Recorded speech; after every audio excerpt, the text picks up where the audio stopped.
Good afternoon and welcome back to Nasdaq Trade Talks. I'm your host, Jill Malandrino, Global Markets Reporter at Nasdaq. Joining me live on the Nasdaq PHLX options trading floor, we have Shawn Cruz. He's the manager of trader strategy over at TD Ameritrade, and we're here with your midday market update. Shawn, thank you so much for joining us throughout the morning. Now, when we were on the floor at 11:30, the S&P was at 2475. We came back out here at 12:32. It's at 2437-ish.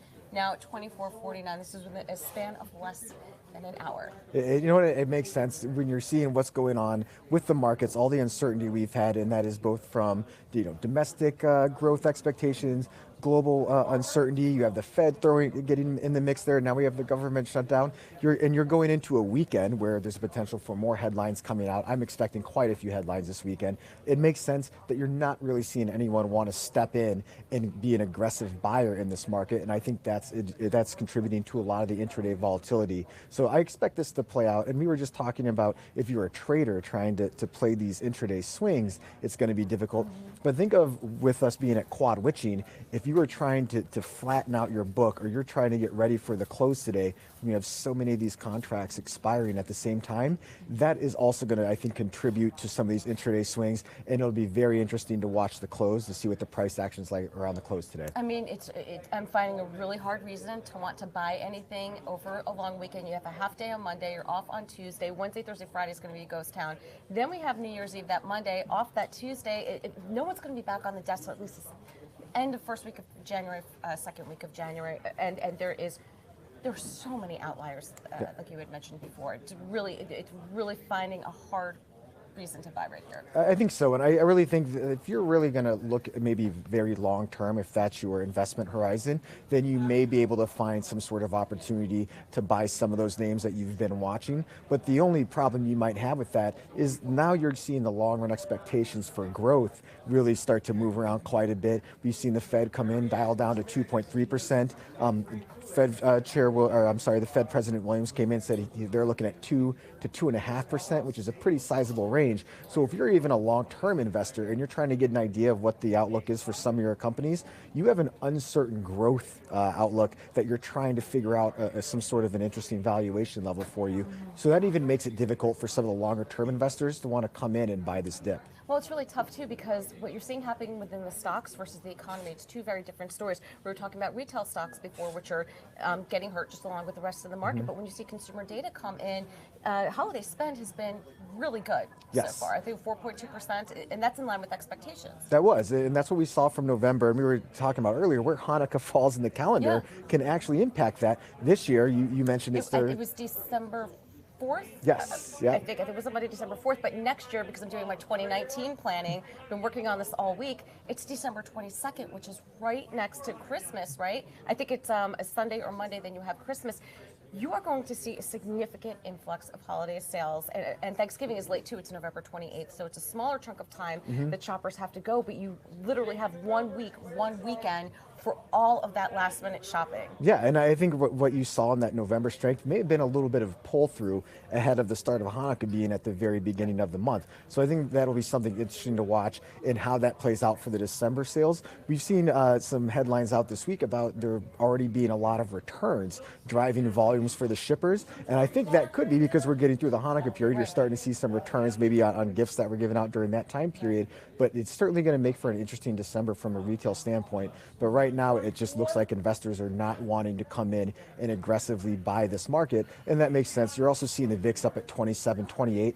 I would not expect to see any rally be sustainable until we see a VIX pull back at least to the 25 or somewhere below that 25 level. Right. It's also like what you see with Easter too, how the comps shift from year to year because that's never on the same day. So it throws everything off depending on when the holidays fall. But back to the original point, the consumer is still strong. The economy is still relatively good, but it's just not being reflected in stocks. And that's where that disconnect comes in, particularly when analyzing the Fed. The Fed isn't married to what the market does. It cares more, well, its mandate is more geared towards the economy. And I think that's where some of these disconnects are coming in. And right now, we got the consumer sentiment number out today at 98.5, which was a little bit ahead of expectations. Point to a strong consumer, but let's keep in mind that this data coming out is data for the current time period that we're looking at. It's actually almost, somewhat backward looking. There are some forward looking elements to the consumer sentiment number, but what you want to pay attention to is markets are more discounting mechanisms. So markets aren't looking at the hard data that's coming out now they're not really overly focused on the consumer sentiment now.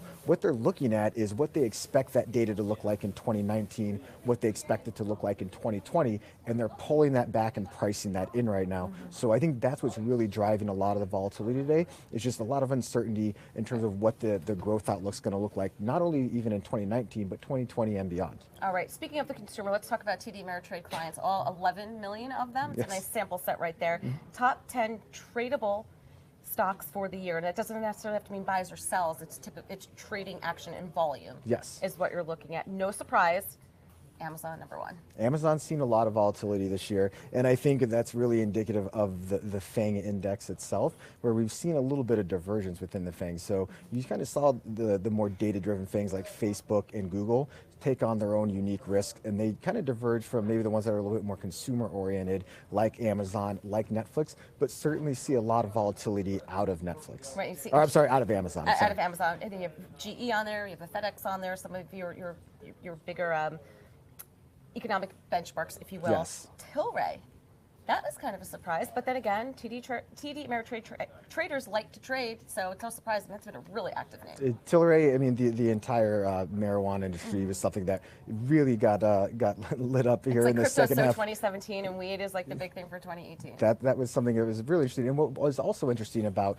trading in some of those marijuana-related names was the trading group that was trading those, they actually skewed a little bit younger as well. So that pulled in some of the more millennial clients. But Tilray was definitely one that was making a lot of headlines around the time. And I think we're going to see that spread into maybe some other names out there, as you see some of the bigger consumer staple companies go out there and start looking at making investments. We've already seen that from a few, but I think that's going to be a theme that's going to carry over into 2019, and that sector, the marijuana stock sector, will be something interesting to watch in 2019. What about overall sentiment from TD Ameritrade clients?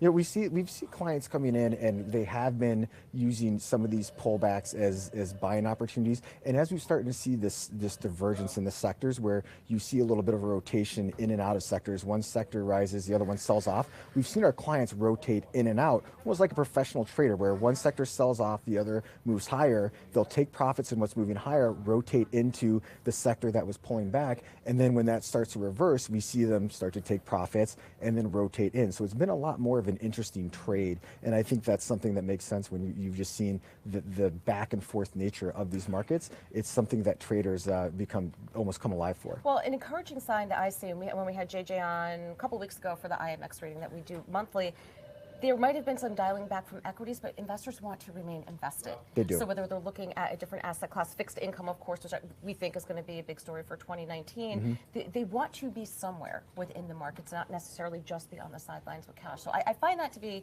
encouraging. And what's interesting in what we're seeing our clients do in fixed income was where they were going within the fixed income realm. So early on in 2018, you actually saw a lot of not just TD Ameritrade investors, but you saw investors actually going out there in high yield and reaching down the credit quality spectrum. We saw CCC rated debt offerings be so oversubscribed. The companies may have gone out there intending to raise 10 billion. Such strong demand, they were raising 20, 30 billion. That's really reversed here going into the end of the year, where you're starting to see some of these companies have difficulty going out there and raising those funds, or having to sweeten their debt offerings a little bit to bring in more investors. But I think it makes sense if you're really concerned about any sort of a slowdown in the economy, or you're worried about just the amounts of leverage, some of that rollover risk, that you're seeing clients maybe want to go in the safety of more investment grade credits, and that's something we have seen played out. But they are using the exchange traded products to get that exposure. They're not going out there and trying to pick individual credits. All right, Shawn, thank you so much for joining us throughout 2018. Look forward to having you back in March.